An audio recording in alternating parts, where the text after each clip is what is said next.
സ്കൂളിൽ നിന്ന് ആയിഷയും ഇർഫാനയും മിതയും ഹൃദയും എത്തുന്നത് കാത്തിരിക്കുകയായിരുന്നു അവരുടെ രക്ഷിതാക്കൾ. അവർ അവരുടെ വീടുകളിലേക്ക് എത്തിയില്ല. വീട്ടിലേക്ക് എത്താൻ ബസ് കാത്തു നിൽക്കവേ അവരെ പാഞ്ഞെത്തിയ ലോറി ഈ ലോകത്ത് നിന്ന് കൊണ്ടുപോയിരിക്കുന്നു. 55 അപകടങ്ങൾ നടന്ന ഇടം. 10 പേരുടെയെങ്കിലും ജീവൻ ഇവിടെ പൊലിഞ്ഞിട്ടുണ്ട്. 65 പേർക്ക് പരിക്കേറ്റു. പലരും ഗുരുതരമായ പരിക്കുകളോടെ മരിച്ചു ജീവിക്കുന്നു. നാട്ടുകാർ പലപ്പോഴായി പരാതിപ്പെട്ടു. നിയമസഭയിൽ പോലും വിഷയം വന്നു. ആരും ഒന്നും ചെയ്തില്ല. 1000-ലധികം കുട്ടികൾ പഠിക്കുന്ന 2 സ്കൂളുകളുള്ള ഇടമാണ്. അധികാരികളുടെ കണ്ണു തുറപ്പിക്കാൻ പ്രതിഷേധത്തിനിറങ്ങിയവരിൽ കരിമ്പ ഹയർ സെക്കൻഡറി സ്കൂളിലെ കുട്ടികളുമുണ്ടായിരുന്നു. പക്ഷേ ആരും കണ്ണു തുറന്നില്ല. 2 വർഷത്തിനിടെ മോട്ടോർ വാഹന വകുപ്പ് 63 കേസെടുത്ത ലോറിയാണ് പാഞ്ഞെത്തി ആ കുഞ്ഞുങ്ങളുടെ ജീവനെടുത്തത്. എന്ത് വിശ്വസിച്ച് കുട്ടികളെ സ്കൂളിൽ വിടുമെന്ന് ചോദിച്ച് പൊട്ടിക്കരയുകയാണ് രക്ഷിതാക്കളും നാട്ടുകാരും. ആരാണ് ഈ ദുരന്തത്തിന് ഉത്തരവാദി? റോഡിലെ അപകടക്കെണികൾ മാറാൻ ഇനി എത്ര ജീവൻ പൊലിയണം?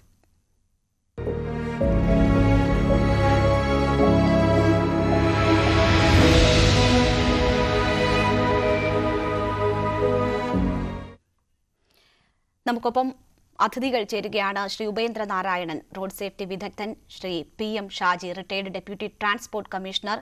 മറ്റ് ചില അതിഥികളെ കൂടി നമ്മൾ പ്രതീക്ഷിക്കുന്നുണ്ട്. അവിടുത്തെ panchayat president, Karimba panchayat president PS Ramachandran ചർച്ചയിൽ പങ്കെടുക്കുമെന്ന് കരുതുന്നു. അജോ നാട്ടുകാരൻ, റിയാസ് നാട്ടുകാരൻ, ഡിജോ കാപ്പൻ, ശ്രീ ബിനോയ് എന്നിവരെ, ബിനോയ് ആ സ്കൂളിലെ അധ്യാപകനാണ്, എന്നിവരെ കൂടി നമ്മൾ പ്രതീക്ഷിക്കുകയാണ്. ആദ്യം ശ്രീ റിയാസ്, താങ്കൾക്ക് കേൾക്കാമോ? താങ്കൾ അവിടെ ഇപ്പോൾ ആശുപത്രിയിലാണ് എന്നാണ് മനസ്സിലാക്കുന്നത്. പറഞ്ഞു. ഞാൻ ആശുപത്രിയിൽ നിന്ന് തിരിച്ചു വന്നുകൊണ്ടിരിക്കുകയാണ്. ബോഡികൾ നാളെ രാവിലെ സ്കൂളിൽ പോസ്റ്റ്മോർട്ടം കഴിഞ്ഞ് സ്കൂളില് പൊതുദർശനത്തിന് വെച്ച ശേഷം മാത്രം അവരെ ബന്ധുക്കൾക്ക് വീട്ടിലേക്ക് കൊണ്ടുപോകുക എന്നാണ് അവിടെ ജില്ലാ കളക്ടർ ഉൾപ്പെടെയുള്ള ആളുകൾ അവിടുന്ന് നമുക്ക് പറഞ്ഞത്. ഇനി അത് കഴിഞ്ഞ് നാളെ രാവിലെ ഞങ്ങളെല്ലാവരും അങ്ങോട്ട് ചെല്ലും.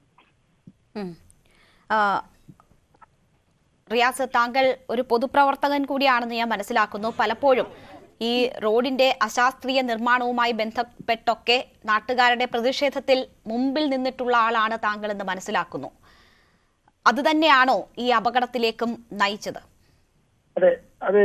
ഈ എന്റെ പഞ്ചായത്ത് തൊട്ടടുത്ത തച്ചമ്പാറ പഞ്ചായത്തും കരിമ്പ പഞ്ചായത്തിന്റെ കൂടി ചേർന്ന് പോകുന്ന ഹൈവേ റോഡാണ് ഈ റോഡ്.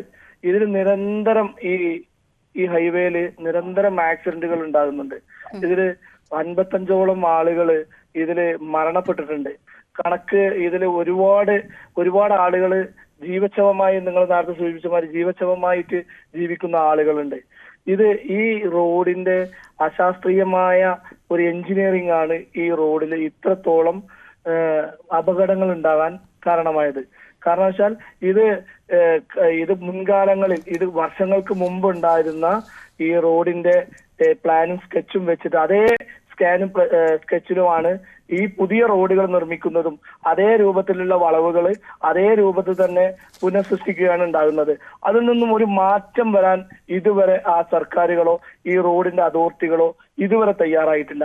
ഏതെങ്കിലും രൂപത്തിൽ ഏതെങ്കിലും കോൺട്രാക്ട് കമ്പനികൾക്ക് ഈ റോഡുകൾ കോൺട്രാക്ട് കൊടുത്തു കഴിഞ്ഞാൽ, വർക്ക് കോൺട്രാക്ട് കൊടുത്തു കഴിഞ്ഞാൽ അവർക്കിത് പണി തീർത്ത് ഇവിടെ നിന്നും ഉടനടി സ്ഥലം വിടുക എന്നുള്ള ഒറ്റ ലക്ഷ്യത്തോടു കൂടിയുള്ള വർക്കാണ് ഇവിടെ നടക്കുന്നത്.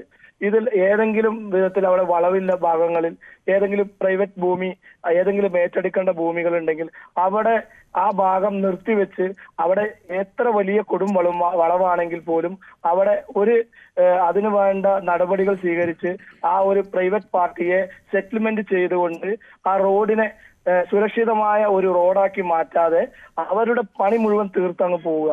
അതിന് ഈ സർക്കാരുകളും അതുപോലെ തന്നെ. പക്ഷേ ഈ പരാതിക്ക് ശേഷം അവിടെ റോഡിന് വീതി കൂട്ടുന്നത് ഉൾപ്പെടെയുള്ള നടപടികൾ ഉണ്ടായിട്ടുണ്ട് എന്ന് പറഞ്ഞു. അത് നിങ്ങളുടെ പരാതിയുടെ അടിസ്ഥാനത്തിൽ തന്നെ ആയിരുന്നില്ലേ? അത് നിരവധി പരാതികളും പൊതുപ്രവർത്തകരായ ആളുകളുടെ മേലെ ഹൈവേ അതോറിറ്റികൾ കേസെടുക്കാനുള്ള സംവിധാനങ്ങളൊക്കെ ഉണ്ടായിട്ടുണ്ട്. ഇത് നിരവധി സമരങ്ങള്, ഒട്ടനവധി, കരിമ്പയെ സംബന്ധിച്ചിടത്തോളം കരിമ്പയും തച്ചന്മാരും ഉൾപ്പെടെ നിരവധി സംയുക്തമായുള്ള നിരവധി സമരങ്ങൾ ആ പ്രദേശങ്ങളിൽ നടത്തിയിട്ടുണ്ട്. അവിടെ മുൻപൊരു പൊതുപ്രവർത്തകൻ ഉണ്ടായിരുന്നു, കരിമ്പ ഷമീർ. ആ കരിമ്പ ഷമീർ ഉൾപ്പെടെയുള്ള ആളുകള്, അദ്ദേഹം മരണപ്പെട്ടു. അദ്ദേഹം ഇതിന് മുമ്പ് എല്ലാവരെയും ഒരു കക്ഷി രാഷ്ട്രീയ ഭേദമന്യേ അവിടെ ആളുകളെ വിളിച്ചുകൂട്ടി ആ റോഡിനെതിരെയുള്ള ശക്തമായ സമര പരിപാടികൾ നടത്തിയിട്ടുണ്ട്.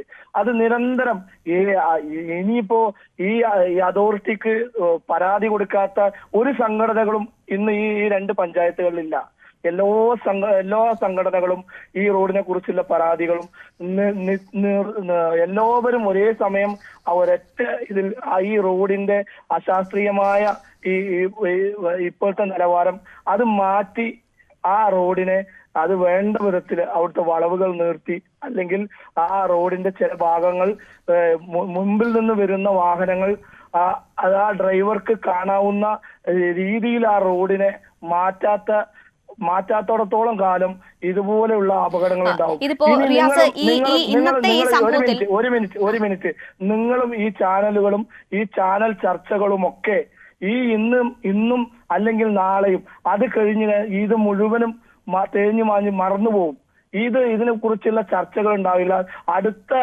അടുത്ത ഈ ഒരു അപകടമുണ്ടായി അവർ മരണപ്പെട്ട ശേഷം മാത്രമേ ഇനിയുള്ള അടുത്ത ചർച്ചകൾ വരാൻ പോകുന്നുള്ളൂ. റിയാസ്, ഇന്നിപ്പോ ഉണ്ടായിട്ടുള്ള ഈ അപകടം ഈ റോഡിന്റെ അശാസ്ത്രീയ നിർമ്മാണം തന്നെയാണോ അതിന് കാരണം? ഈ കുട്ടികൾ ഈ ലോറി, ഈ അപകടത്തിൽ ഉൾപ്പെട്ട ലോറി 60ഓളം കുറ്റകൃത്യങ്ങൾ മീൻസ് ഈ നിയമലംഘനവുമായി ബന്ധപ്പെട്ടുള്ള കേസുകൾ നേരിടുന്ന ലോറിയാണ്.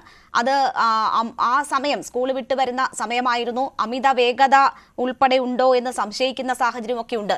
അവിടെ ദൃക്സാക്ഷികളെ താങ്കൾ കണ്ടിരുന്നോ? അവരെന്താണ് പറയുന്നത്? ആ ലോറിയുടെ വേഗമോ ദിശ തെറ്റിയുള്ള വരവോ മറ്റോ ഈ അപകടത്തിലേക്ക് നയിക്കുന്നതിൽ ഇടയാക്കിയിട്ടുണ്ടോ? ഇതൊരു കാരണം മാത്രമല്ലേ? ഇതൊക്കെ ഓരോരുത്തരും ഒരു കാരണം മാത്രമായി ഇതൊക്കെ ഈ റോഡിലുണ്ടായ ഇന്ന് ലേശം മഴ ഉണ്ടായിരുന്നു ഇവിടെ. ആ മഴ പെയ്തു കഴിഞ്ഞാൽ ഇതിനു മുമ്പ് MLA ഉൾപ്പെടെ ആളുകള്, ശാന്തകുമാരി ഉൾപ്പെടെയുള്ള ആളുകള് ബന്ധപ്പെട്ട് ഈ റോഡിനെ സ്ക്രാച്ച് വരുത്തി റോഡ് ബാക്കിയുള്ള വാഹനങ്ങൾ സ്കിഡാകാത്ത വിധത്തിലുള്ള ഒരു സംവിധാനം അവിടെ ഉണ്ടാക്കിയിട്ടുണ്ടായിരുന്നു.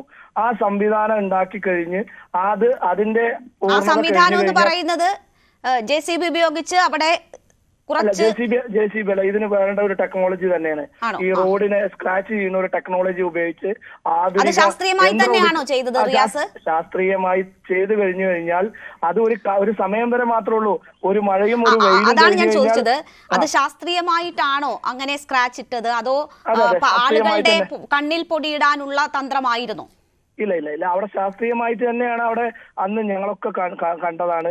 ശാസ്ത്രീയമായി അവിടെ ആ റോഡുകൾ സ്ക്രാച്ച് ചെയ്യലൊക്കെ ഉണ്ടായി. പക്ഷെ അത് കഴിഞ്ഞു കഴിഞ്ഞാൽ അതിനെ ആ രൂപത്തിൽ അതിന്റെ റോഡിന് പിന്നീടുണ്ടാവുന്ന ഗ്ലേസിങ് വരുമ്പോൾ അതുപോലെ തന്നെ വീണ്ടും ചെയ്യണം. അത് ചെയ്യാത്ത വിധത്തില് പിന്നെയും റോഡ് ഗ്ലേസിംഗ് ആയി. പിന്നെ അടുത്ത മഴ പെയ്തു കഴിഞ്ഞാൽ പഴയ തോതിൽ റോഡായി മാറും. ഒരു വെയിലും ഒരു മഴയും കൊണ്ട് ചൂട് കഴിഞ്ഞു കഴിഞ്ഞാൽ റോഡ് പഴയ തോതിലേക്ക് മാറിക്കൊണ്ടിരിക്കുകയാണ്. അതിന് പിന്നീട് വേണ്ട നടപടിക്രമങ്ങൾ ഇവിടുത്തെ ഉദ്യോഗസ്ഥന്മാർ ചെയ്യണം.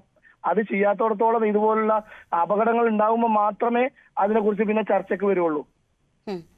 ഇവിടിപ്പോ ഈ സ്കൂളുകളിലെ 2 സ്കൂളുകളാണ് ഈ പ്രദേശത്ത്, ഈ അപകട മേഖലയായ പ്രദേശത്ത് തന്നെ ഉള്ളത്. അപ്പോൾ അവിടുത്തെ കുട്ടികൾ ഉൾപ്പെടെ ഇതിനെതിരായ അല്ലെങ്കിൽ ഈ റോഡിന്റെ അശാസ്ത്രീയ നിർമ്മാണത്തിനെതിരായ പ്രതിഷേധങ്ങളിൽ പങ്കാളികളായിട്ടുണ്ട് എന്നാണ് നമ്മൾ മനസ്സിലാക്കുന്നത്. അങ്ങനെ ഒരു ആശങ്ക നിങ്ങൾക്ക് എപ്പോഴും മനസ്സിലുണ്ടായിരുന്നോ?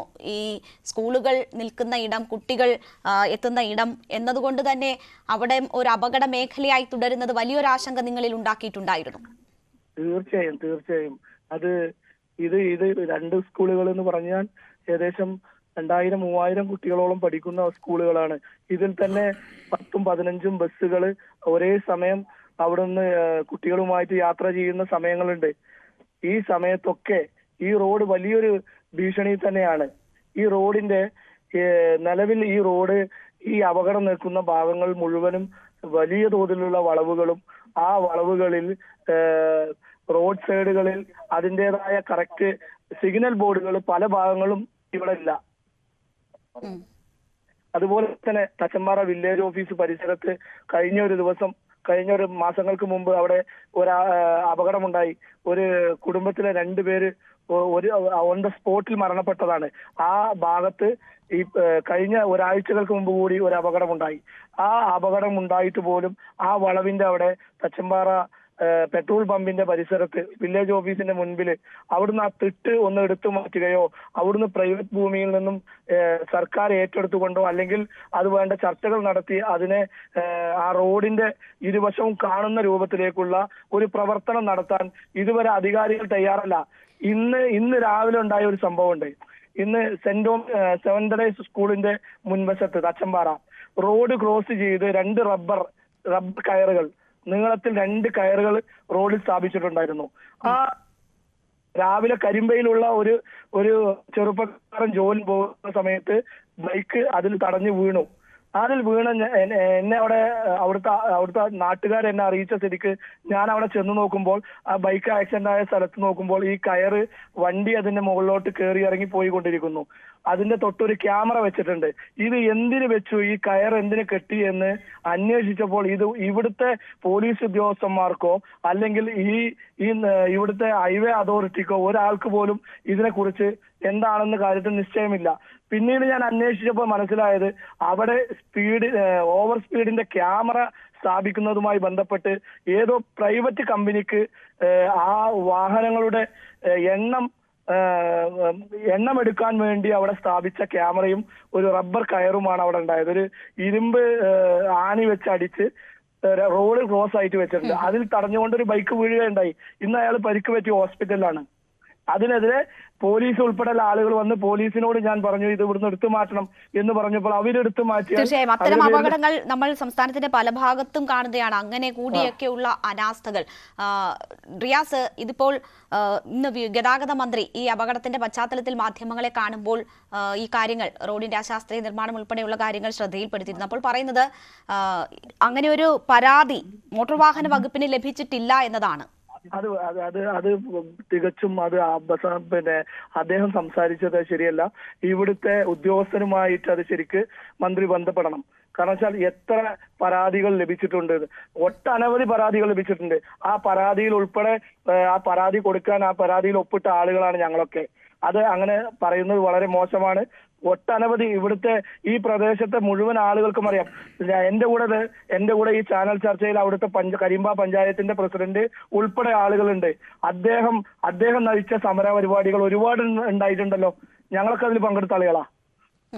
അദ്ദേഹം അല്പസമയത്തിനകം നമുക്കൊപ്പം ചേരും. ഇപ്പോൾ കുട്ടികളുടെ മറ്റ് നടപടികൾ, ഇൻക്വസ്റ്റ് നടപടികൾ, പോസ്റ്റ്മോർട്ടം നടപടികൾ, അതുമായി ബന്ധപ്പെട്ടൊക്കെയുള്ള തിരക്കുകൾ ഉണ്ട് എന്നാണ് അദ്ദേഹം പറഞ്ഞത്. അദ്ദേഹം അല്പസമയത്തിനകം ചേരുമെന്ന് കരുതുന്നു. തുടരുക താങ്കൾ. ഇപ്പോൾ മറ്റൊരു നാട്ടുകാരൻ അജോ കൂടി നമുക്കൊപ്പം ചേരുകയാണ്. അജോ, 2 മണിക്കൂറോളം ആ റോഡ് ഉപരോധിച്ച് നാട്ടുകാർ വലിയ പ്രതിഷേധം അവിടെ അരങ്ങേറുന്നത് കണ്ടു. അവസാനം കളക്ടറുടെ ഭാഗത്തു നിന്നും കിട്ടിയ ഉറപ്പിലാണ് നാട്ടുകാർ പിരിഞ്ഞു പോയത്. എന്തൊക്കെ ഉറപ്പുകളാണ് നിങ്ങൾക്ക് നൽകിയിട്ടുള്ളത് ഇപ്പോൾ? എന്തൊക്കെ ഉറപ്പുകളാണ്? എത്രയും പെട്ടെന്ന് അവര് നടപടിയെടുക്കാമെന്നുള്ളതാണ് പറഞ്ഞിരിക്കുന്നത്. എനിക്ക് പറയാനുള്ളത്, ഏകദേശം ഈ റോഡ് പണി കഴിഞ്ഞിട്ട് ഏകദേശം 3 വർഷം കഴിഞ്ഞു. അവിടെ 150-ന്റെയും 200-ന്റെയും ഇടയില് അപകടങ്ങൾ നടന്നിട്ടുണ്ട്. അതിൽ ഏകദേശം ഒരു 50ഓളം ആൾക്കാർ മരണപ്പെട്ടിട്ടുണ്ട്. ഇപ്പൊ ഈ ഇടയ്ക്ക് തന്നെ ഇവിടെ അതിന്നൊരു 1/2 കിലോമീറ്റർ മാറിയിട്ട് 5 ആൾക്കാർ മരണപ്പെട്ടു ഇതേപോലെ ഒരു അപകടത്തില്. അതിന്റെ പിറ്റേ ആഴ്ച ഒരാൾ മരണപ്പെട്ടു. ഇപ്പൊ ഈ ഒരു 15-20 ദിവസത്തിന്റെ ഉള്ളിൽ ഇപ്പോ 9 ആളാണ്, 10 ആളാണ് മരണപ്പെട്ടത്. അപ്പോ നമുക്ക് അവിടെ വേണ്ടത് റോഡ് നിർമ്മാണം ശരിയാക്കണം. അതേപോലെ അവിടെ ചപ്പാത്തില്ല ഒരു സൈഡില്, ആ ചപ്പാത്ത് റെഡിയാക്കണം. റോഡ് ഗ്രിപ്പ് ഉണ്ടാക്കുന്നതിന് മുമ്പ് കൂടുതൽ അപകടം ഉണ്ടായിരുന്നു. ഇപ്പൊ ഗ്രിപ്പ് ഇട്ടിട്ടുണ്ട്, പക്ഷെ ആ ഗ്രിപ്പിലും ഇപ്പൊ അത് മിനുസമായിക്കൊണ്ടിരിക്കുകയാണ്. അതുകൊണ്ട് ഇന്ന് ചെറിയൊരു മഴയുണ്ടായിരുന്നു. ഇപ്പൊ സുഹൃത്ത് പറഞ്ഞ പോലെ ചെറിയൊരു മഴയുണ്ടായിരുന്നു. ആ മഴ ചെറിയ മഴയേ ഉള്ളൂ, അപ്പൊ തന്നെ ഇതുപോലെ ഒരു അപകടം ഉണ്ടാകുക എന്ന് പറഞ്ഞാൽ, അതുപോലെ ഈ അപകടം ഇത് വലിയൊരു അപകടം തന്നെയാണ്. എന്നാൽ ഇതിൽ കൂടുതൽ പിള്ളേർ അതില് പെടേണ്ടതായിരുന്നു. ഇന്ന് പരീക്ഷ ആയതിനാൽ വളരെ കുറച്ചു പേരെ ആ വഴിക്ക് വന്നിട്ടുള്ളൂ. അല്ലെങ്കിൽ ആ സമയത്ത് ഒരുപാട്, ഒരു 3000-ന്റെ മുകളിൽ പഠിക്കുന്ന സ്കൂളാണത്. അപ്പോ എത്രയും പെട്ടെന്ന്, ഇപ്പൊ ഈ ഒരു അപകടം ഉണ്ടാകുമ്പോൾ മാത്രമല്ല ഇത് വേണ്ടത്, അതിനു മുമ്പ് തന്നെ ഈ സംഭവം റോഡ് നന്നായിട്ട്, അവിടെ ഈ MLA വന്നിട്ടുണ്ടായിരുന്നു, MP വന്നിട്ടുണ്ടായിരുന്നു, കളക്ടർ വന്നിട്ടുണ്ടായിരുന്നു. MP വന്നിട്ടില്ല, കളക്ടർ വന്നിട്ടുണ്ടായിരുന്നു. അതുപോലെ എല്ലാവരും വന്നിട്ട് വേണ്ടതെല്ലാം പെട്ടെന്ന് ചെയ്യാമെന്ന് പറഞ്ഞിട്ടുണ്ട്. ഞങ്ങളുടെ ആവശ്യം എന്ന് പറഞ്ഞാൽ, സെൻട്രലില് ഒരു നന്നായിട്ടൊരു കോൺക്രീറ്റ് റിവേഡ് തന്നെ ഉണ്ടാക്കി ഒരു 1/2 കിലോമീറ്റർ പോവുകയും ഒരു മോളിക്കൂടെ ഒരു മേൽപ്പാലവും പണിതാൽ ഒരു പകുതി കൂടുതൽ അപകടം അവിടുന്ന് മാറ്റാൻ നമുക്ക് സാധിക്കും. അതുപോലെ റിപ്പോർട്ട് ചെയ്യാത്ത ഒരുപാട് അപകടങ്ങൾ അവിടെ നടക്കുന്നുണ്ട്. പോലീസ് സ്റ്റേഷനിൽ വരാത്ത അപകടങ്ങളാണ് കൂടുതൽ നടക്കുന്നത്. ഒന്ന് തട്ടി വീണു ചെറിയ പരിക്കൊക്കെ ആണെങ്കിൽ അവിടുത്തെ നാട്ടുകാരൊക്കെ തന്നെ ആണെങ്കിൽ ഒരു കോംപ്രമൈസ് എന്ന നിലയ്ക്ക് അത് പോകാറുണ്ട്. പക്ഷെ റിപ്പോർട്ട് ചെയ്ത് തന്നെ ഇപ്പോ അതിന്റെ ഒരു ലിസ്റ്റ് തന്നെ ഉണ്ടാക്കിയിട്ടാണ്. ഇത് ഇന്നും ഇന്നലെ തുടങ്ങിയതൊന്നുമല്ല. അവിടെ എനിക്ക് തോന്നുന്നത് ഒരുപാട് സമരങ്ങൾ നടന്നുണ്ട്. അവിടെ രാപ്പകൽ സമരം നടന്നുണ്ട്. എന്നിട്ടൊന്നും ഒരു പരിഹാരമില്ല. ഇപ്പൊ രണ്ടാമത് ചെറിയൊരു മഴ പെയ്തപ്പോഴത്തേക്കും വലിയൊരു അപകടമാണ് ഉണ്ടായിരിക്കുന്നത്. ശരി, നാടിനെ നടുക്കിയ ഒരു സംഭവമാണ്. അതെ, കേരളത്തെ ആകെ വേദനയിലാക്കുന്നുണ്ട് ആ അപകടം. ശ്രീ ഉപേന്ദ്രനാരായണൻ, നാട്ടുകാർ ആ റോഡിന്റെ അപകടക്കെണിയെക്കുറിച്ച് നിരന്തരം ഈ വിഷയം അധികാരികളുടെ ശ്രദ്ധയിൽപ്പെടുത്താൻ ശ്രമിച്ചുകൊണ്ടിരുന്നു. ആ കുട്ടികൾ തന്നെ അധികാരികളെ കണ്ണു തുറക്കൂ എന്ന് പറഞ്ഞ് പ്രതിഷേധിച്ച് ഇത് ശ്രദ്ധയിൽപ്പെടുത്താനുള്ള ശ്രമം നടത്തി. ഈ കോങ്ങാട് MLA തന്നെ സഭയിൽ ഈ വിഷയം കൊണ്ടുവന്നിട്ടുണ്ട്. അവിടുത്തെ അപകടങ്ങൾ, കണക്കുകൾ ഒക്കെ കൊണ്ടുവന്നിട്ടുണ്ട്. പക്ഷേ എന്തുകൊണ്ടാണ് യാതൊരു ഇടപെടലുകളും ഉണ്ടാകാതെ പോയത്?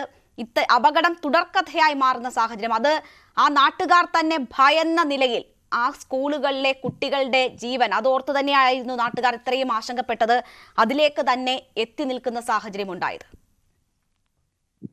ആദ്യമായിട്ട് മരിച്ച പിഞ്ചോമനകളുടെ കുടുംബത്തെയും നാട്ടുകാരുടെ ദുഃഖത്തിൽ ഞാൻ പങ്കുചേരുകയാണ്. ഒരു റോഡ് അപകടങ്ങൾ കുറച്ച് റോഡ് സുരക്ഷാ വിദഗ്ധൻ എന്ന ആ നിലയിലേക്ക് എത്തിയ ഒരാളാണ് ഞാൻ. ഇതേമാതിരി ഒരു റോഡ് ആണ് നെടുമ്പാശ്ശേരി പഞ്ചായത്തിലെ എയർപോർട്ടിനടുത്ത് കരിയാട് വളവ്. 54 പേര് മരിച്ചതിന് ശേഷം 2 പണിയാണ് ഞാൻ ചെയ്തത്. ചുരുക്കി പറഞ്ഞു കഴിഞ്ഞാൽ, ഒന്ന് അലർട്ട് ഷിപ്സ് ഇട്ടു. ഇപ്പൊ നിങ്ങളൊക്കെ റോഡിന്റെ കുറുകെ കാണുന്ന 5 വരി കുറുകെ ഇടുന്നത് റിപ്പീറ്റഡ് ആയിട്ട് ഇട്ടു. അതിന്റെ മീൻസ് ഡ്രൈവറെ അലേർട്ട് ചെയ്യാം, മുന്നിൽ ഒരു അപകട വളവുണ്ട്. അപ്പൊ ഈ സ്ഥലത്ത് അലർട്ട് ഷിപ്പ് ഉണ്ട്. ഇനി എന്താ വേണ്ടതെന്ന് വെച്ചാൽ വാർണിംഗ് കാർപ്പറ്റ് ആണ്. സൊല്യൂഷനിലേക്കാണ് ഞാൻ വരുന്നത്. എനിക്ക് പരത്തി പറയുന്നതിനേക്കാൾ ഇഷ്ടം എന്താണ് അവിടുത്തെ സൊല്യൂഷൻ എന്ന് വെച്ച് കഴിഞ്ഞാൽ, വണ്ടി സ്ലിപ്പ് ആവുന്നുണ്ട്. ഇവിടെ 2 ലോറികൾ കർവിലൂടെ എടുക്കുമ്പോൾ ഒരു ലോറി മറ്റൊരു ലോറിയെ തട്ടി മറിഞ്ഞു. ഇതാണ് സംഭവിച്ചത്. അത് മഴക്കാലം പ്രത്യേകിച്ച് ഇതിനുള്ള ആക്കം കൂട്ടി. നമുക്കിത് തടയണം. എപ്പോ തടയണം? ഇൻസ്റ്റന്റ് ആയിട്ട് തടയണം. നാളെ തന്നെ തടയണം. അധികാരികൾ എന്നെ വിളിക്കുകയാണെങ്കിൽ ഞാൻ വന്നിട്ട്, ഇത് ദേശീയപാതയാണ്, ദേശീയപാത അതോറിറ്റി ഉണർന്ന് പ്രവർത്തിക്കണം. കേരള സംസ്ഥാനത്തിന്റെ അകത്തൂടെ പോകുന്ന ദേശീയപാതകൾക്ക് ദേശീയപാത അതോറിറ്റിയുടെ ഉത്തരവാദിത്തം വളരെ കൂടുതലാണ്. അവരുടെ അനാസ്ഥ മൂലമാണ് ഈ റോഡ് അപകടം, ഈ കൂട്ടമരണങ്ങൾ സംഭവിച്ചുകൊണ്ടിരിക്കുന്നത്. ഇപ്പൊ നമുക്കറിയാം, നിർമ്മാണം നടക്കുന്ന അരൂർ തൊട്ട് തിരുവനന്തപുരം വരെയുള്ള റോഡിലും ഇതേ സ്ഥിതിയാണ്. നോക്കാനും പറയാനും ആരുമില്ല, വേണ്ടത്ര വാർണിംഗ് സിഗ്നൽ ഇല്ല, വേണ്ടത്ര പീരിയോഡിക്കൽ ചെക്കപ്പ് ഇല്ല, അവർക്കൊരു റോഡ് സേഫ്റ്റി വിങ് തന്നെ ഇല്ല. അപ്പോ സംസ്ഥാന സർക്കാരിന് ചെയ്യാവുന്ന പരിമിതികളുണ്ട്. അതാണ് ബഹുമാനപ്പെട്ട ഗതാഗത മന്ത്രി പറഞ്ഞത്. അപ്പൊ ദേശീയപാതയുടെ സുരക്ഷ ഏറ്റെടുക്കാനായിട്ട് ദേശീയപാതയുടെ പ്രോജക്ട് ഡയറക്ടർ പാലക്കാട് ഇരിക്കുന്ന ആള് ശ്രദ്ധിക്കണം. ഈ റോഡ് ഇപ്പൊ ടെക്നിക്കലായിട്ട് പറയുകയാണെങ്കിൽ, ഒരു ഡ്രൈവർ കർവ് വരുന്നതിന് 50 മീറ്റർ മുമ്പേ ബ്രേക്ക് ചവിട്ടും. അപ്പൊ ബ്രേക്കിംഗ് എഫിഷ്യൻസി അവിടെ വരുമ്പോൾ കർവില് വാഹനം സ്കിഡ് ചെയ്യാതിരിക്കാൻ വേണ്ടിയാണ് ഞാൻ ഡിസൈൻ ചെയ്ത വാർണിംഗ് കാർപ്പറ്റ് ലേ ചെയ്യണം എന്ന് പറയുന്നത്. ഇപ്പൊ എഞ്ചിനീയേഴ്സ് ഇത് കേൾക്കുന്നുണ്ടെങ്കിൽ എന്താണ് വാർണിംഗ് കാർപ്പറ്റ് എന്നുള്ളത് ഞാൻ അടുത്ത മീറ്റിംഗിൽ അവരോട് പറയാം. അപ്പൊ ആൾറെഡി അലർട്ട് ഷിപ്സ് ഉണ്ട്, അത് ഓവർകം ചെയ്തു. അതിനെ മൈൻഡ് ചെയ്യാതെ ഓവർകം ചെയ്തിട്ട് ഈ മറ്റൊരു ലോറി തട്ടിയപ്പോ ഈ ലോറി മറിഞ്ഞ് കുഞ്ഞുങ്ങളുടെ ദേഹത്തേക്ക് മറിയുകയാണ് ചെയ്തത്. അപ്പൊ ഇതിന് ടെക്നിക്കൽ സൊല്യൂഷൻ വേണം. ഇത് ഹൈവേ റിലേറ്റഡ് ആയിട്ടുള്ള പ്രോബ്ലമാണ്. എൻഫോഴ്സ്മെന്റിന്റെ പ്രശ്നം ഇല്ല അവിടെ. പക്ഷേ സൈൻ ബോർഡുകൾ, സ്കൂൾ സോണിലെ സൈൻ ബോർഡുകൾ അവിടെ ഇറക്റ്റ് ചെയ്യാമായിരുന്നു. അപ്പൊ അവിടെ ഡ്രൈവർ റിലേറ്റഡ് പ്രോബ്ലം ഉണ്ട്. ഈ ഡ്രൈവർമാര് ഒരു കർവ് വരുമ്പോ, നമുക്ക് ടെക്നിക്കലായിട്ട് പറയുകയാണെങ്കിൽ, ഒരു ലെയിന്റെ വിട്ട് 3.5 മീറ്റർ ആണ്. കർവിൽ അത് 8 മീറ്റർ എങ്കിലും ആകണം. കാര്യം വാഹനത്തിന്റെ റിയർ ഓവർഹാങ് ചരിയുമ്പോൾ മറ്റൊരു വാഹനത്തെ ഇടിക്കും. അതുകൊണ്ട് ഞാൻ പലപ്പോഴും ദേശീയപാത അതോറിറ്റി അടുത്ത് രേഖാമൂലം കൊടുത്തിട്ടുണ്ട്. കർവില് നിങ്ങൾ 7 മീറ്റർ 3.5 പ്ലസ് 3.5 എന്നല്ല, കുറെ കൂടി ബ്രീത്തിങ് സ്പേസും ഒരു റോഡ് മാർജിനും ഇട്ട 8 മീറ്റർ വീതിയിൽ പോയി കഴിഞ്ഞാൽ ഈ പറഞ്ഞ അപകടം അവിടെ ഉണ്ടാകില്ലായിരുന്നു. അങ്ങനെ നമുക്ക് തടയാനായിട്ട് ഒരുപാട് മാർഗങ്ങളുണ്ട്. പക്ഷെ എനിക്ക് അവസരം വേണം. തീർച്ചയായും അതുകൊണ്ട് തന്നെയാണ് ഇത് പല തവണ നാട്ടുകാർ ഉൾപ്പെടെ ചൂണ്ടിക്കാണിച്ചിട്ടും അതൊരു അപകട മേഖലയായി ഐഡന്റിഫൈ ചെയ്തിട്ടും തടയാൻ പറ്റിയില്ല എന്നുള്ളതാണ്. അതുകൊണ്ട് തന്നെ ഇതൊരു ക്ഷണിച്ചു വരുത്തിയ അപകടമാണോ എന്ന സംശയം കൂടി ഉണരുകയാണ്. ഞാൻ മറ്റതിഥികളിലേക്ക് എത്താം ചെറിയൊരു ഇടവേളയ്ക്ക് ശേഷം.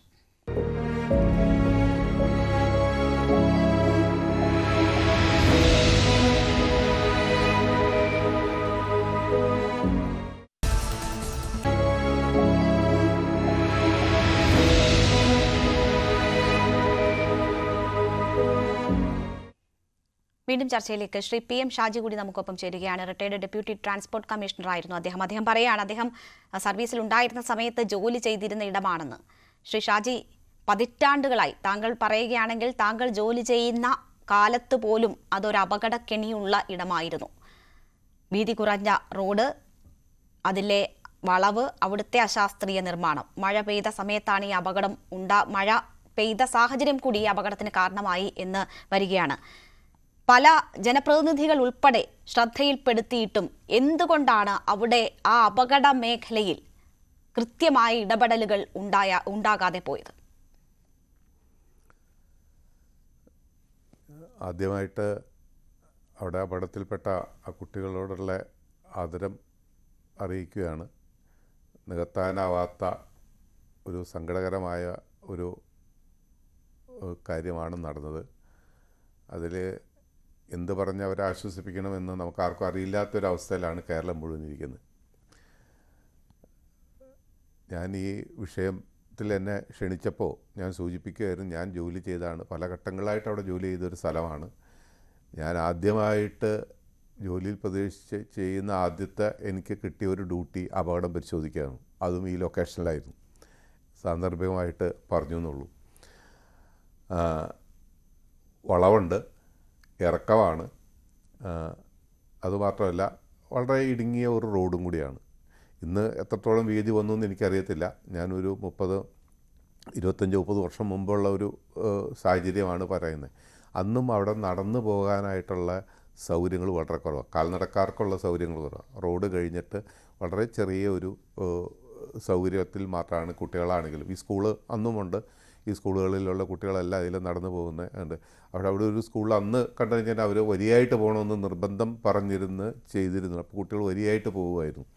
കാരണം അത്രയ്ക്ക് ഭയമായിരുന്നു അന്നും ഉണ്ടായിരുന്നത്. പക്ഷേ അന്നും ഈ റോഡ് ഇപ്പോൾ എത്രത്തോളം വികസിച്ചു എന്നറിയത്തില്ല. പൊതുവെ കണ്ടിരിക്കുന്ന ഒരു കാര്യം എന്ന് വെച്ച് കഴിഞ്ഞാൽ, റോഡ് അന്ന് അത് നാഷണൽ ഹൈവേ അല്ല, സ്റ്റേറ്റ് ഹൈവേ ആയിരുന്നു. നാഷണൽ ഹൈവേ ആയിട്ട് ഡിക്ലെയർ ചെയ്യുമ്പോഴും നാഷണൽ ഹൈവേ റോഡിനുണ്ടാകുന്ന മാനദണ്ഡങ്ങളൊന്നും അവിടെ ഏർപ്പെടുത്തിയെന്ന് എനിക്കിപ്പോഴും തോന്നുന്നില്ല. കാരണം അതനുസരിച്ചുള്ള വീതിയും ലൈനും മറ്റു കാര്യങ്ങളും ഒക്കെ ഉണ്ടാവണം ഒന്നുമില്ല. പഴയ റോഡിനെ ഒന്ന് പുതുക്കി അതിൻ്റെ ഉപരിതലം ഒന്ന് ഭംഗിയാക്കിയത് അപ്പുറത്തേക്ക് അത് കൂടുതൽ അപകടം ഉണ്ടാക്കുന്ന തരത്തിൽ മിനുസപ്പെടുത്തി ഇതുണ്ടാക്കി. പക്ഷേ അപ്പോഴും ഇവിടെ ഈ പറയുന്ന സ്ഥലത്തരം അവിടെ ഇതേപോലത്തെ ഒന്നിലധികം ഏരിയകളുണ്ട്. ഈ ഇറക്കവും വളവും എല്ലാം കൂടി ഒരുമിച്ച് ചേർന്ന് വരുന്ന അനേകം ഈ റോഡിലുണ്ട്, ഈ നാഷണൽ ഹൈവേയിൽ. ഷാജി, ഈ ദേശീയപാത അതോറിറ്റിയാണ് ഇത് നോക്കേണ്ടത്. ദേശീയപാതയാണ് എന്ന് പറഞ്ഞ് സംസ്ഥാന സർക്കാരിന് കൈയൊഴിയാൻ പറ്റുമോ? സഭയിൽ 2022 ഉന്നയിക്കപ്പെട്ട വിഷയമാണ്. ഇത്രയധികം അപകടങ്ങൾ ഉണ്ടായി, ഇത്രയധികം പേർ പരിക്ക് പറ്റി ഈ സ്ഥലത്തെ അപകടത്തിൽ എന്ന് പർട്ടിക്കുലറായ ഒരു സ്ഥലത്തെക്കുറിച്ച് സഭയിൽ വരെ ഉന്നയിക്കപ്പെട്ട ഒരു വിഷയത്തിൽ ദേശീയപാത അതോറിറ്റി നോക്കേണ്ട കാര്യമാണെന്ന് പറഞ്ഞ് കൈകഴിയാൻ പറ്റുമോ? ഈ സർക്കാർ എന്ത് ചെയ്തു എന്നൊരു ചോദ്യമില്ലേ? അതിൽ ഈ പൊതുവെ എല്ലാ കാര്യങ്ങളിലും നമ്മുടെ നാട്ടിൽ നടക്കുന്ന കേരളത്തിൽ ഒരാൾ മറ്റൊരാളെ കുറ്റം പറയുക എന്നുള്ള ഒരു സ്ഥിതിവിശേഷമാണ്. ഒരു ഡിപ്പാർട്ട്മെന്റ് ഇപ്പോൾ ഞാൻ ഒന്ന് ഇടപെടുകയാണ്. നമ്മളിപ്പോൾ ദൃശ്യങ്ങളിൽ കാണുന്നത് ഏറ്റവും പുതുതായി വരുന്ന CCTV ദൃശ്യമാണ്. അത് കണ്ണ് നരയാതെ കാണാൻ പറ്റില്ല. അപകടത്തിന് കുറച്ച് മുൻപ് ഉണ്ടായിട്ടുള്ള ദൃശ്യമാണ്. കുട്ടികൾ ആ ഓരം ചേർന്ന് നടന്നു പോകുന്നത് നമുക്ക് കാണാം. ഉറ്റ സുഹൃത്തുക്കളായിരുന്നു. അവരുടെ അങ്ങനെയുള്ള ഫോട്ടോ തന്നെ നമ്മൾ കണ്ടതാണ്. അവർ പോകുന്നതും പിന്നാലെ ലോറി എത്തുന്നതും നമുക്ക് ആ ദൃശ്യങ്ങളിൽ കാണാം. അവസാന നിമിഷങ്ങളിലെ ദൃശ്യങ്ങളാണത്. അവർ അവിടെ നിന്ന് അങ്ങോട്ടേക്ക് മായുമ്പോൾ തന്നെ ലോറി പോകുന്നു. പിന്നാലെ അവിടെ ഇരുന്ന് ജോലി ചെയ്യുന്നവർ ഒക്കെ ആ ശബ്ദം കേട്ട് നോക്കുന്നത് നമുക്ക് കാണാൻ പറ്റും.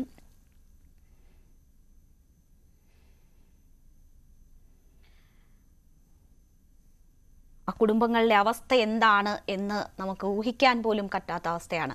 ആ സ്കൂളിലേക്ക് ഇനി എങ്ങനെ കുട്ടികളെ പറഞ്ഞു വിടും? ഞങ്ങൾക്ക് എന്ത് സമാധാനം ഉണ്ടാകും എന്ന് ചോദിക്കുന്നു അവിടെ തടിച്ചുകൂടിയ ഓരോരുത്തരും. അവർ നമുക്ക് ആ ദൃശ്യങ്ങൾ കാണാം ശ്രീ ഷാജി. വളരെ ഓരം ചേർന്ന് തന്നെയാണ് ആ കുട്ടികൾ പോകുന്നത്. അവിടെ അധിക വാഹനങ്ങളോ തിരക്കോ ഒന്നും തന്നെ കാണുന്നില്ല. അപ്പോൾ ഡ്രൈവറുടെ അനാസ്ഥയും ഇതിനൊരു കാരണമായിട്ടുണ്ടാകും. ഡ്രൈവറുടെ അനാസ്ഥ ഒരു കാരണം.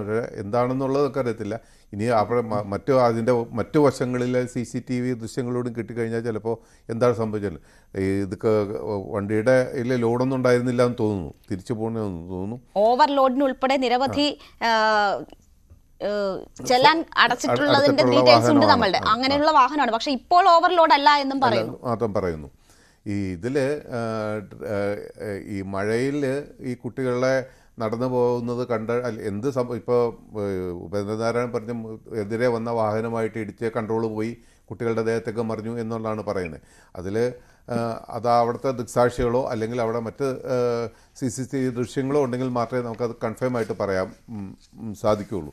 ഏതായാലും കുട്ടികൾ നടന്നു പോകുന്നത് പൊതുവെ എൻ്റെ അറിവ് വെച്ചിട്ട് അവിടെ ഒരു പെഡസ്ട്രിയൻസിന് ആവശ്യമായ ഫുട്പാത്ത് സൗകര്യങ്ങളൊന്നും ഉള്ള സ്ഥലമല്ല എന്നുള്ളതാണ്. ഈ വളവും തിരിവും മഴയും എല്ലാം അതിൻ്റെ ഘടകമായിട്ട് വന്നു. ഈ റോഡ് നിർമ്മിക്കുമ്പോൾ അല്ലെങ്കിൽ ഒരു റോഡ് അപ്ഗ്രേഡ് ചെയ്യുമ്പോൾ അല്ലെങ്കിൽ ഒരു പുനരുദ്ധാരണം ചെയ്യുമ്പോൾ അവിടെ പാലിക്കേണ്ടതായിട്ടുള്ള കുറേ കാര്യങ്ങളുണ്ട്. നമ്മളതിൻ്റെ പ്രതലം നന്നാക്കുന്ന ഒരു ദൗത്യം മാത്രമാണ് ചെയ്യുന്നത്.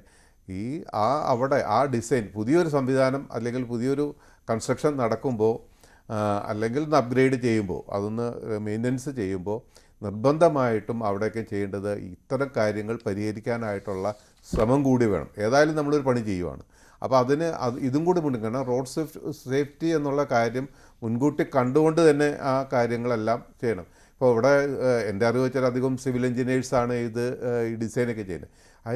അവർ കുറച്ചും കൂടി ഉന്നത പഠനം നടത്തി റോഡ് എഞ്ചിനീയേഴ്സായിട്ട് മാറിയിട്ടുള്ള ആളുകൾ വേണം ഇത്തരം കാര്യങ്ങൾ ഡിസൈൻ ചെയ്യാൻ. അവർക്ക് ഇത്തരം കാര്യങ്ങളിൽ, അതായത് ആ ഡിസൈൻ എങ്ങനെ പരിഹരിക്കാം. നിലവിലുള്ള റോഡിനെ ഒരു പുതിയ റോഡ് ഉണ്ടാക്കുന്നതിന് നമുക്ക് പ്രശ്നമില്ല, പക്ഷേ പഴയ റോഡിൽ ഈ പറയുന്ന റോഡ് സേഫ്റ്റി ആസ്പെക്റ്റുകളും അനുസരിച്ച് ഉൾപ്പെടുത്തിക്കൊണ്ട് ഡിസൈനിങ്ങിൽ എന്തെല്ലാം സൗകര്യങ്ങൾ ഏർപ്പെടുത്താം, എന്തെങ്കിലും മാറ്റങ്ങൾ വരുത്താം എന്നുള്ളതാണ്. എൻ്റെ അറിവിൽ റോഡ് എഞ്ചിനീയർ പണ്ട് KSTP പ്രൊജക്റ്റുമായിട്ട് ബന്ധപ്പെട്ട് അതിൽ കുറച്ചൊക്കെ റോഡ് എഞ്ചിനീയേഴ്സ് ഉണ്ടായിരുന്നു മാത്രമേ ഉള്ളൂ. പുതിയ നമ്മുടെ PWDയിലോ NHAയിലോ റോഡ് എഞ്ചിനീയേഴ്സ് ക്വാളിഫൈഡ് ആയിട്ടുള്ള അല്ലെങ്കിൽ അതിന് കേപ്പബിൾ ആയിട്ടുള്ള എക്സ്പീരിയൻസ്ഡ് ആയിട്ടുള്ള ആളുകളുള്ളതായിട്ട് എൻ്റെ അറിവിൽ വളരെ ഇല്ല എന്ന് തന്നെ. ഇന്ത്യയിൽ മൊത്തമായിട്ട് 1-2 പേരുണ്ടെങ്കിൽ പോലും അത് നമുക്ക് ഇത്തരം കാര്യങ്ങൾ പരിഹരിക്കാൻ പറ്റുന്ന കാര്യങ്ങളല്ല. ശ്രീ ദിജോ കാപ്പൻ, ഇവിടെ കേരളത്തിൽ റോഡ് അപകടങ്ങൾ കൂടി വരുന്നതിൻ്റെ കണക്ക് നേരത്തെ തന്നെ പുറത്തു വന്നിട്ടുള്ളതാണ്. അതിൽ കേരളത്തിലെ അപകടങ്ങളിൽ ദേശീയപാതകളിൽ ഉണ്ടാകുന്ന അപകടങ്ങളുടെ എണ്ണവും കൂടുതലാണ്. രാജ്യമാകെ ദേശീയപാതകളിൽ ഉണ്ടായ അപകടങ്ങളിൽ 11.6% കേരളത്തിൽ സംഭവിക്കുന്നു എന്ന സാഹചര്യമുണ്ട്. നമുക്കറിയാം, ദേശീയപാത വികസനം ഉൾപ്പെടെയുള്ള കാര്യങ്ങളിൽ സ്ഥലക്കുറവ് ഒരു പ്രശ്നമായി നമുക്കുണ്ടായിരുന്നു.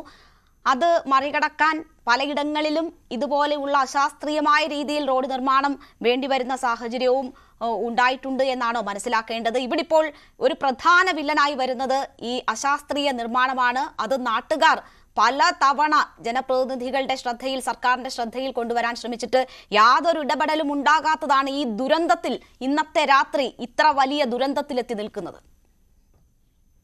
അല്ല, ഞാനിത് പറഞ്ഞാല് കേരളത്തിലെ രാഷ്ട്രീയ കക്ഷികൾക്കാണ് ഇതിന്റെ ഉത്തരവാദിത്വം എന്ന് തന്നെ പറയേണ്ടി വരും. ഇന്ത്യയിലെ ഒരു സംസ്ഥാനത്തുനിന്നും ഇന്ത്യൻ പ്രധാനമന്ത്രിയെ ചെന്ന് കണ്ട് അവിടുത്തെ ഭരണ പ്രതിപക്ഷ വ്യത്യാസമില്ലാതെ ഞങ്ങൾക്ക് 45 മീറ്റർ കൂടിയ റോഡ് വേണ്ട എന്ന് നിവേദനം കൊടുത്ത ചരിത്രം ഇന്ത്യയിൽ കേരളത്തിന് മാത്രമാണ്. അപ്പൊ ആരാ ഇതിന്റെ കാരണക്കാര്? അതായത് 4 വോട്ട് കണ്ടുകൊണ്ട് റോഡിന്റെ വീതി കൂടിയാൽ ആ രണ്ട് വശങ്ങളിലും താമസിക്കുന്ന ആളുകളുടെ വോട്ട് തങ്ങൾക്ക് നഷ്ടപ്പെടും എന്ന ധാരണയിലാണ് കേരളത്തിലെ രാഷ്ട്രീയ നേതാക്കന്മാരുടെ ചിന്ത. നമ്മളൊരു കാര്യം മനസ്സിലാക്കണം. കേരളത്തിൽ 1975 ഞാൻ പല പ്രാവശ്യം പറഞ്ഞു 1,19,000 വാഹനങ്ങൾ ഉണ്ടായിരുന്നപ്പോൾ നമുക്കന്ന് 30,000 കിലോമീറ്റർ PWD റോഡുണ്ട്. ഇന്ന് ആ വാഹനങ്ങൾ 1,60,00,000 ആയപ്പോൾ നമ്മുടെ റോഡിന്റെ ദൈർഘ്യം വെറും 50,000 കിലോമീറ്റർ താഴെയാ. അപ്പം കേരളത്തിലെ വാഹനങ്ങളെല്ലാം കൂടി റോഡിലേക്ക് ഇറങ്ങിയാൽ കേരളം അന്ന് നിശ്ചലമാകും. വീടുകളിൽ കിടക്കുന്ന വാഹനങ്ങളെല്ലാം കൂടി ഇറങ്ങി അതിനുള്ള റോഡേ കേരളത്തിലുള്ളൂ. പിന്നെ ആ റോഡുകളിൽ ഈ പറഞ്ഞതുപോലെ കൃത്യമായി മെയിൻ്റനൻസ് നടക്കാതെ വരുമ്പോൾ റോഡിൽ കുണ്ടും കുഴിയുമാകും. അപ്പൊ എന്താകും? വാഹനങ്ങൾ ഭയങ്കര സ്ലോ ആകും. സ്ലോ ആയി കഴിയുമ്പോൾ ഗതാഗത കുരുക്കുണ്ടാകുമ്പോൾ നഷ്ടപ്പെട്ട സമയം പിടിക്കാൻ പിന്നെ ആളുകൾ മരണപ്പാച്ചില. അതാണ് കേരളത്തിലെ അപകടങ്ങളുടെ പ്രധാന ഒരു കാരണം. പിന്നെ ഈ അപകടത്തിൽ എന്റെ പൂർണ്ണ വിശ്വാസം, ഇപ്പൊ ആ ലോറി അവിടെ കിടപ്പുണ്ടല്ലോ, കേരളത്തിൽ അത് 16 വീലുള്ള ലോറിയാ. അതിൽ അനുവദിച്ചിട്ടുള്ള പെർമിറ്റ് എത്രയാണ്? എത്ര ടണ്ണുണ്ടാ? അതൊന്ന് തൂക്കി നോക്കണം. കേരളത്തിൽ ഞാൻ റോഡിൽ പോകുമ്പോൾ കാണാം. ഇപ്പൊ ഞങ്ങളൊക്കെ ഈ പാലാ പ്രദേശത്ത് പോകുന്നതാണ്. ഇവിടുങ്ങളിൽ നിന്ന് പെരുമ്പാവൂർക്ക് പോകുന്ന തടി ലോറികൾ, അത് ലോറിയുടെ ടോപ്പിന് മുകളിൽ ലോഡ് ചെയ്യാൻ പറ്റില്ല. അതിലെ 10 ടൺ കയറേണ്ട ലോറികളിൽ മുഴുവൻ 18-20 ടൺ ആണ് കയറ്റി വിടുന്നത്. അതുപോലെ തന്നെ ടിപ്പർ ലോറികളിൽ അവിടെയൊക്കെ 25-40 ടൺ കയറുക. 2 ഘടകങ്ങളുണ്ട്. ഒന്ന്, അങ്ങനെ ഉള്ള വലിയ ലോറികളിൽ ഈ പറഞ്ഞതുപോലെ ഓവർലോഡായി കഴിഞ്ഞു കഴിയുമ്പോൾ അത് ബ്രേക്ക് ചെയ്ത് കഴിഞ്ഞാൽ സ്റ്റിയറിംഗ് കയ്യിൽ നിൽക്കില്ല, സ്കിഡ് ചെയ്തു പോകും. അപ്പൊ അപകടം ഉണ്ടാകാനുള്ള സാധ്യത ഉണ്ടാവും. 2, ഈ നമ്മുടെ കേരളത്തിലെ മിക്ക റോഡുകളും ടാർ ചെയ്തിരിക്കുന്നത് 15 അല്ല 20 ടൺ ഭാരമുള്ള വാഹനങ്ങൾ പോകാൻ വേണ്ടിയിട്ടാ. അപ്പൊ അങ്ങോട്ട് 40 ടണ്ണൊക്കെ കയറി കഴിയുമ്പോൾ ആ വാഹനങ്ങൾ മുഴുവൻ, ആ റോഡുകൾ മുഴുവൻ നശിക്കും. നമുക്കറിയാം, നമ്മൾക്ക് ഇപ്പൊ ക്രിസ്മസ് കാലമാണ്. ഒരു കേക്ക് മേടിച്ചിട്ട് അതിന്റെ മുകളിലോട്ട് ഒരു 10 കിലോയുടെ ഒരു വെയിറ്റ് എടുത്ത് വെച്ച് കഴിഞ്ഞാൽ കേക്ക് പൊടിഞ്ഞു പോകും. അതേസമയം അതൊരു 1/2 കിലോയുടെ ഒരു വെയിറ്റാ വല്ലോ വെക്കുന്നെങ്കിൽ അത് പൊടിയില്ല എന്ന് പറഞ്ഞ പോലത്തെ സ്ഥിതിയാണ് കേരളത്തിലെ റോഡുകൾ.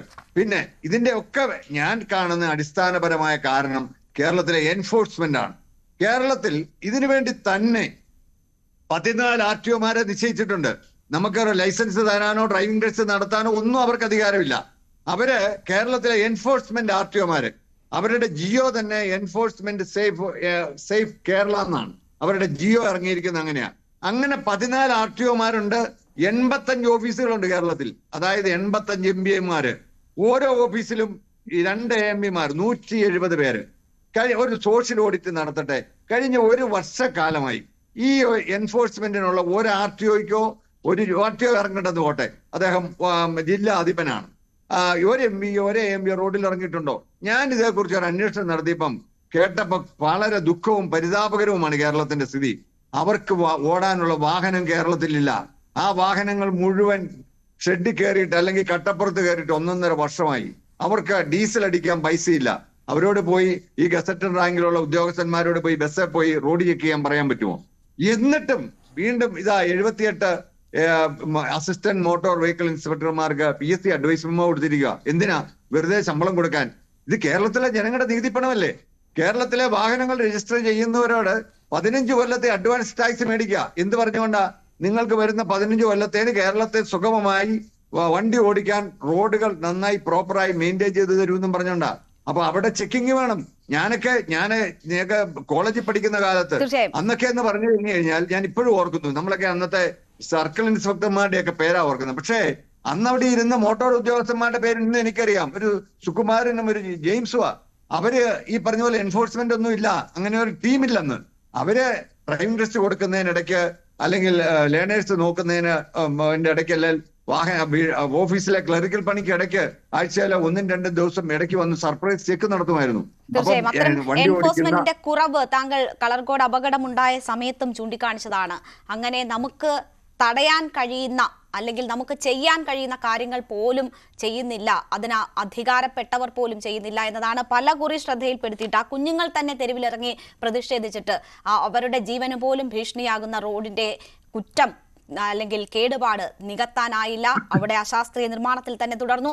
ഇപ്പോൾ 4 കുട്ടികളുടെ ജീവൻ നഷ്ടപ്പെടുന്ന സാഹചര്യത്തിലാണ് അക്കാര്യത്തിൽ ചർച്ചയാകാമെന്ന് ഒരു ഉറപ്പ് കളക്ടറുടെ ഭാഗത്തു നിന്നും വരുന്നത് പോലും. ഞാൻ മറ്റതിഥികളിലേക്ക് എത്താം, ചെറിയൊരു ഇടവേള കൂടി.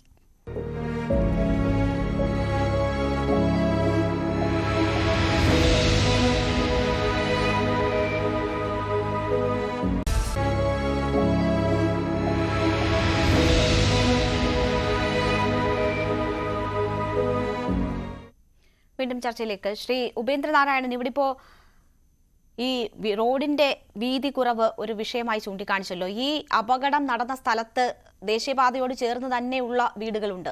അവിടെയുള്ളവർ പറയുന്നു, ഞങ്ങൾക്ക് ഉറക്കമില്ലാത്ത രാത്രികളാണ്, ദിവസവും അപകടങ്ങളാണ് എന്നത്. പക്ഷേ റോഡ് വികസനവുമായി ബന്ധപ്പെട്ട് സമീപിക്കുമ്പോൾ സ്ഥലം വിട്ടു നൽകാനുള്ള ബുദ്ധിമുട്ടുകൾ ഓരോരുത്തരും പ്രകടിപ്പിക്കുകയും ചെയ്യും. അപ്പോൾ ഇതെല്ലാം ഈ അടിസ്ഥാന സൗകര്യ വികസനം എന്നത് ഓരോരുത്തരുടെയും ആവശ്യമാണ്, ഓരോരുത്തരുടെയും ജീവനും അത് ആവശ്യമാണ് എന്ന ഒരു ബോധം ഉണ്ടാകേണ്ടതല്ലേ?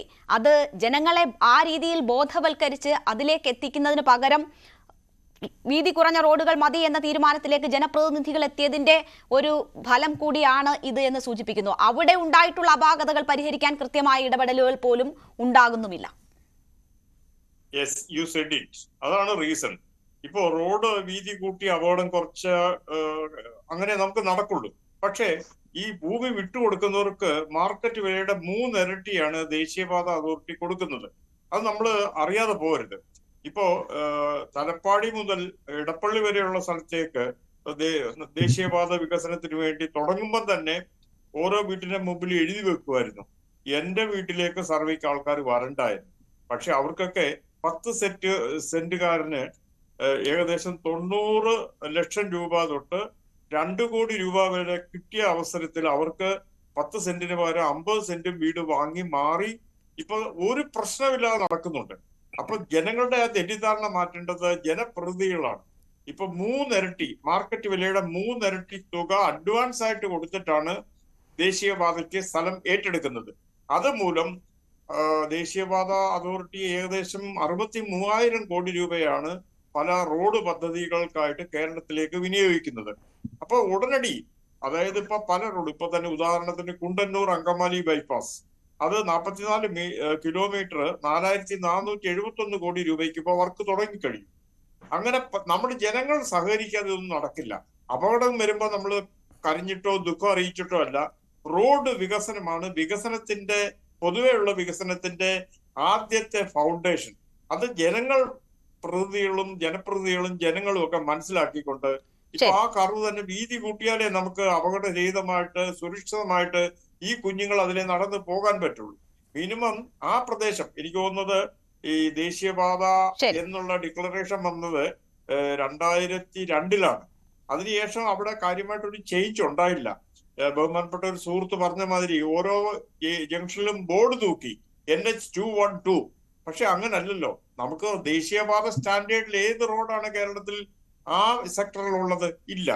അപ്പൊ കൊടും വളവും തിരിവും അപകടങ്ങളും നിത്യസംഭവമായിട്ട് മാറുമ്പോൾ ജനങ്ങളും ഇതിനകത്ത് ഒരു പങ്കാളിയാകണം, സർക്കാരിന്റെ കൂടെ നിൽക്കണം. അതാണ് ഞാൻ പറയുന്നത്. തീർച്ചയായും. ശ്രീ അജോ, ഇതിപ്പോൾ നാളെ കളക്ടർ ചർച്ചയ്ക്ക് വിളിച്ചിരിക്കുകയാണ്. നിങ്ങൾ ഈ വിഷയത്തിൽ വലിയ ശക്തമായ പ്രതിഷേധം ഇന്ന് അവിടെ ഉയരുന്നത് കണ്ടു. അടിയന്തരമായ ഇടപെടൽ ഉണ്ടാകുന്നത് വരെ ആ പ്രതിഷേധം അത് തുടരാൻ തന്നെയാണോ നിങ്ങളുടെ തീരുമാനം? നിങ്ങൾക്ക് ഏതെങ്കിലും തരത്തിൽ യോജിച്ചുള്ള ഒരു മുന്നോട്ട് പോക്കിനുള്ള സാധ്യത ഉണ്ടോ? തീർച്ചയായിട്ടും സമരങ്ങൾ തുടരുക തന്നെ ചെയ്യും. അതുപോലെ തന്നെ വർക്കുകൾ നല്ല രീതിയിൽ തുടങ്ങുകയാണെങ്കിൽ അതിനോട് നമ്മൾ സഹകരിക്കുകയും ചെയ്യും. അവിടെ വീതി കുറവ് എന്നുള്ള ഒരു ഇതില്ല, വീതി കൂടുതലാണ് ഇപ്പോൾ അവിടെ ഉള്ളത്. അതുകൊണ്ടാണ് നമുക്ക് മേൽപ്പാലം അനുവദിക്കണം എന്നുള്ളത് നമ്മൾ മുന്നോട്ട് വെച്ചത്. അതുപോലെ തന്നെയാണ് ചപ്പാത്തും. അതുപോലെ അവിടെ കണ്ടുനിന്ന നാട്ടുകാര് പറയുന്നത് അത് വലിയൊരു ഇറക്കമാണ്. ആ ഇറക്കത്തില് ഒരു ലോറി കാലിവണ്ടിയും ഒരു ലോറി ലോഡും വണ്ടിയാണ്. ഈ കാലിവണ്ടി ഇറങ്ങി വരുമ്പോൾ അത് ന്യൂട്രായിരുന്നു എന്നുള്ളത് ചില ആൾക്കാർ പറയുന്നുണ്ട്. അങ്ങനെ ബ്രേക്ക് ചവിട്ടിയപ്പോഴാണ് ഈ ലോറിക്കിട്ട് അടിക്കുന്നത് എന്നുള്ളതാണ് അറിയാൻ കഴിയുന്നത്. ശരി. ശ്രീ PM ഷാജി, നോക്കൂ, 63 തവണ പല വിധത്തിലുള്ള നിയമലംഘനങ്ങളിൽ ഏർപ്പെട്ട ലോറിയാണ്. ഒരു സ്കൂൾ ടൈമിൽ നമ്മൾ വാഹനങ്ങൾ ആ സ്കൂളിന്റെ പരിസരത്തേക്ക് എത്തുമ്പോൾ മിനിമം പാലിക്കേണ്ടുന്ന സ്പീഡ് ഉൾപ്പെടെയുള്ള നിർദ്ദേശങ്ങളുണ്ട്. ഇവിടെ ഇത്രയും അധികം നിയമലംഘനങ്ങൾ നടത്തിയ ഒരു വാഹനം എങ്ങനെ ഈ രീതിയിൽ പിന്നെയും നിയമം ലംഘിച്ചുകൊണ്ട് തന്നെ ഉള്ള വാഹനം ഓടിക്കൽ സാധ്യമാകുന്നു എന്നൊരു ചോദ്യമുണ്ട്. മറ്റ് എൻഫോഴ്സ്മെന്റ് നടക്കാത്തതിന്റെ കാര്യം നേരത്തെ ചൂണ്ടിക്കാട്ടിയ ഒരു വിഷയമുണ്ട്. സ്കൂൾ പരിസരങ്ങളിൽ എത്തുമ്പോൾ കാണിക്കേണ്ട ജാഗ്രത ഒരു ഡ്രൈവർ കാണിക്കാത്ത വിഷയം കൂടി ഇതിലുണ്ട്. തീർച്ചയായിട്ടും ഈ എൻഫോഴ്സ്മെന്റ് എന്നെ കുറിച്ച് ഇത് പറഞ്ഞിട്ട് അദ്ദേഹം പറഞ്ഞ മാതിരി തന്നെ വാഹന സൗകര്യമില്ലാത്തത് ഒരു ഘടകമാണ്. അതേപോലെ തന്നെ എൻഫോഴ്സ്മെൻറ്റ് RTOമാർക്ക് കുറച്ച് റെസ്പോൺസിബിലിറ്റി കൊടുത്തിട്ടുണ്ട്. ഇത്തരം അപകട സാധ്യതയുള്ള കാര്യങ്ങൾ ഉള്ള മേഖലകൾ കണ്ടുപിടിച്ച് അത് കൃത്യമായിട്ട് റിപ്പോർട്ട് ചെയ്ത് അതിനൊപ്പം തന്നെ റിപ്പോർട്ടുകൾ കൊടുത്തിട്ട് മാത്രം കാര്യമില്ല, റിപ്പോർട്ടുകൾ ഫലപ്രാപ്തിയിൽ എത്തണമെങ്കിൽ അതിൻ്റെ ഫോളോ അപ്പ് കൂടി വേണം. അത് ഇവരുടെ ജോലിയിൽപ്പെട്ട കാര്യമാണ്. അത് ചെയ്തിട്ടുണ്ടാവും എന്നുള്ള, കാരണം അവിടെ ആദ്യകാലങ്ങളിലുണ്ടായിരുന്ന RTOമാർ ഇപ്പോൾ ആരാന്ന് എനിക്കറിയത്തില്ല, പഴയ കാലങ്ങളിൽ ആൾ കൊടുത്തിട്ടുണ്ടാവണം. അതേപോലെ തന്നെ ഈ സ്ഥിരമായിട്ട് ഈ സിമെൻറ്റ് കയറ്റി പോകുന്ന അല്ലെങ്കിൽ അങ്ങനെ ഈ തടി കയറ്റി പോകുന്ന വാഹനങ്ങളെല്ലാം ഓവർലോഡഡാണ്. അപ്പോൾ അതിന് നിരന്തരമായിട്ട് 65 കേസ് ആ വണ്ടിയുടെ പേരിൽ ഉണ്ടെന്ന് തന്നെ അവിടെ എൻഫോഴ്സ്മെൻറ്റ് നടന്നു എന്നുള്ളതിൻ്റെ ഒരു തെളിവാണ്. അപ്പോൾ ഇത്തരം റിപ്പീറ്റഡായിട്ട് ചെയ്യുന്ന ഒഫൻസുകൾക്ക് അതിന് ഒരു കുറച്ചും കൂടി സ്ട്രിക്റ്റ് ആയിട്ടുള്ള പണിഷ്മെൻറ്റ് കൊടുക്കണം. അതിൻ്റെ പെർമിറ്റ് ക്യാൻസൽ ചെയ്യാനായിട്ടുള്ളതോ സസ്പെൻഡ് ചെയ്യാനോ ഡ്രൈവറെ ലൈസൻസ് സസ്പെൻഡ് ചെയ്യാനുള്ള കാര്യങ്ങളൊക്കെ ഉണ്ട്. ആ കാര്യങ്ങളും കൂടി ഈ പറയുന്ന എൻഫോഴ്സ്മെൻറ്റ് വിഭാഗം ശ്രദ്ധയിൽപ്പെട്ട് നടപടി എടുത്തു കഴിഞ്ഞാൽ കുറച്ചും കൂടി ഇതുണ്ടാകും. പക്ഷേ ഇവിടേക്ക് കുറച്ച് കഴിഞ്ഞാൽ ഇവിടെയും രാഷ്ട്രീയ ഇടപെടലുകൾ ഉണ്ടാവാറുണ്ട്. അതുകൊണ്ടാണ് പലപ്പോഴും ഇത് ആ പൂർണ്ണതോതിൽ അതിലേക്ക് എത്താൻ പറ്റുന്നത്. അവർക്ക് ഈ പറയുന്ന ലോറി ഓർഗനൈസേഷന് ശക്തമായ സംഘടനകളുണ്ട്, അവർക്ക് രാഷ്ട്രീയ സ്വാധീനമുണ്ട്. അവിടെ വരുമ്പോൾ ചിലപ്പോൾ ഉദ്യോഗസ്ഥർ നിസ്സഹായരായി പോകുന്ന അവസ്ഥയുമുണ്ട്. പക്ഷേ റിപ്പോർട്ട് ചെയ്യപ്പെടുന്ന കാര്യങ്ങളിൽ കൃത്യമായിട്ടുള്ള നടപടികൾ എടുക്കാറുണ്ട്, സ്വാധീനത്തിന് ഉപരിയായിട്ട് എടുക്കാറുണ്ട്. ശരി, ശ്രീ ദിജോ കാപ്പൻ, മുഖ്യമന്ത്രി ഈ ദുരന്തത്തിൽ അനുശോചിച്ചിരിക്കുന്നു. വിദ്യാഭ്യാസ മന്ത്രി അന്വേഷണത്തിന് ഉത്തരവിട്ടിരിക്കുന്നു. ഗതാഗത മന്ത്രി മോട്ടോർ വാഹന വകുപ്പിന് പരാതി കിട്ടിയില്ല എന്ന് പറയുന്നു. ഇനിയെങ്കിലും നോക്കൂ, വർഷങ്ങളായി ജനങ്ങൾ ചൂണ്ടിക്കാട്ടുന്ന ഇതിൽ ഒരു കൃത്യമായ ഇടപെടൽ താങ്കൾ പ്രതീക്ഷിക്കുന്നുണ്ടോ? 30 സെക്കൻഡ്. ചോദ്യം കേട്ടില്ലായിരുന്നു, ഒന്നുകൂടെ പറയാമോ? ഇനിയെങ്കിലും ഒരു ഇടപെടൽ ഉണ്ടാകും എന്ന് താങ്കൾ പ്രതീക്ഷിക്കുന്നുണ്ടോ ഈ അനുശോചനങ്ങൾക്കപ്പുറം? അല്ല, നമ്മുടെ ഇവിടെ അത് നമ്മൾ സ്ഥിരം കാണുന്നതാണല്ലോ. ഒരു അപകടം ഉണ്ടായി കഴിയുമ്പം മാധ്യമങ്ങൾ റിപ്പോർട്ട് ചെയ്യും, ഉടനെ ഉദ്യോഗസ്ഥര് പിറ്റേ ദിവസം റോഡിൽ ഇറങ്ങും, മന്ത്രിമാര് വലിയ പ്രഖ്യാപനങ്ങൾ നടത്തും. അടുത്ത ഇഷ്യൂ വന്നു കഴിയുമ്പോൾ മാധ്യമങ്ങൾ ഇതിൽ നിന്ന് ശ്രദ്ധ മാറും, അതോടെ ആ പ്രവർത്തനങ്ങൾ അവിടെ നിന്നു പോകും. ഇപ്പൊ തന്നെ നമുക്കറിയാം, നാളുകളിൽ റോഡിലോട്ട് വാഹനം ഇറങ്ങാൻ ഉദ്യോഗസ്ഥന്മാർ ഇറങ്ങിയെന്ന് കൂട്ടുക. ഈ വരുന്ന ടിപ്പർ ലോറി, മണ്ണ് കൊണ്ടുപോകുന്ന ലോറിയുടെ എല്ലാം ഫ്രണ്ടിൽ ഓൺ കോൺട്രാക്ട് PWD അല്ലെ വാട്ടർ അതോറിറ്റി എന്ന് പറയും. അപ്പം ഉദ്യോഗസ്ഥന്മാര് ഒന്ന് മടിക്കുന്ന എന്റെ അഭിപ്രായത്തിൽ ഈ പരിശോധിക്കാൻ അധികാരപ്പെട്ടവർക്ക് അതിൻ്റെതായ സ്വാതന്ത്ര്യം നൽകണം. തൊട്ടതിനും പിടിച്ചതിനും രാഷ്ട്രീയ ഇടപെടൽ ഇതിനകത്ത് ഉണ്ടാകരുത്. അപ്പൊ അങ്ങനെ ഉണ്ടാവാതിരുന്ന റോഡിൽ കൃത്യമായ ഇടപെടലുകൾ.